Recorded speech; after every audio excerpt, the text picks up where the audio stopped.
Hello guys, ഞങ്ങൾ മൂന്നാളും രാവിലെ തന്നെ പെരുന്തൽമണ്ണക്കാണ് പോകുന്നത്. വേറെ നല്ല നമ്മളെ വണ്ടീൻ്റെ സെക്കൻഡ് സർവീസ് ചെയ്യുന്നു. അപ്പോൾ ഞങ്ങളോട് കുറച്ച് സമയം എടുക്കും ഇവിടെ വെയിറ്റ് ചെയ്യാൻ വേണ്ടി പറഞ്ഞു. വെയിറ്റ് ചെയ്ത് ഞങ്ങൾക്ക് വിശന്നു ഗൈസ്. അങ്ങനെ ഞങ്ങൾ തൊട്ടപ്പുറത്ത് തന്നെ ഇൻസ്റ്റാ കിച്ചണിക്കാണ് പോയത്. ഫുഡ് കഴിച്ച് പുറത്തിറങ്ങിയപ്പോൾ ചെറുതായിട്ട് മഴ ഉണ്ടായിരുന്നു. അങ്ങനെ കുറച്ച് നേരം കൂടി ഞങ്ങൾ ഷോറൂമിൽ തന്നെ പോയിരുന്നു. പിന്നെ അപ്പോഴും വണ്ടീൻ്റെ കാര്യത്തിൽ തീരുമാനമാകത്തോണ്ട് ഞങ്ങൾ വീണ്ടും പുറത്തേക്ക് തന്നെ ഇറങ്ങിയിട്ട് ഇവിടെ നേരെ മാർക്കറ്റ് സിറ്റിക്കാണ് പോയത്. അവിടെ ഒന്നും വാങ്ങിക്കാനൊന്നും ഇല്ലെങ്കിലും എങ്ങനെയും സമയം പോയിക്കോട്ടെ എന്ന് കരുതിയിട്ടാണ് കുറച്ച് നേരം സ്റ്റുഡിയോയിലൊക്കെ ഒന്ന് ഇറങ്ങി. പിന്നെ ഓനെ ഈ വണ്ടിയിലും ഒന്ന് കയറ്റി. ഓനാണെങ്കിൽ വന്നപ്പോൾ തുടങ്ങിയതാണ് ജീപ്പ് പോകണമെന്ന് പറഞ്ഞാണ്ട് വാശി പിടിച്ചത്. അപ്പോൾ കുറച്ച് നേരമൊക്കെ ഞാൻ ഇങ്ങനെ പിടിച്ച് നിർത്തി സ്റ്റുഡിയോയിൽ ഇറങ്ങിയാണ്ട് പിന്നെ അതിൽ കയറ്റി കൊടുത്തു. ഇമ്മാക്കാണെങ്കിൽ എസ്കലേറ്ററിൽ കയറുന്നത് ഭയങ്കര പേടിയാണ്. അപ്പോൾ ഞാൻ മേലേക്ക് പോയി. ഇമ്മാനെ കുറേ വിളിച്ചു, ഉമ്മ പോകുന്നില്ല.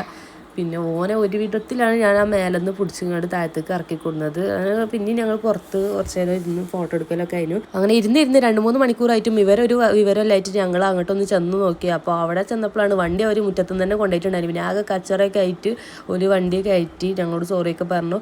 പിന്നെ ഞങ്ങൾ വണ്ടി കിട്ടി ഗൈസ്. ഒരു വണ്ടി സർവീസ് ചെയ്യാൻ 2-3 മണിക്കൂറാണ് ഞങ്ങൾ അവിടെ വെയിറ്റ് ചെയ്തത്. പിന്നെ ഞങ്ങൾ നേരെ പോയി എൻ്റെ കസിൻ്റെ വീട്ടിലേക്ക് കഴിഞ്ഞു. അവിടെ കുറച്ച് നേരം ഇരുന്നുകൊണ്ട് വീണ്ടും ഞങ്ങൾ വീട്ടിലേക്ക് തന്നെ പോയി. അപ്പോൾ നമ്മുടെ വീഡിയോ എത്ര ഉള്ളൂ. അപ്പോൾ ഓക്കെ, ബൈ.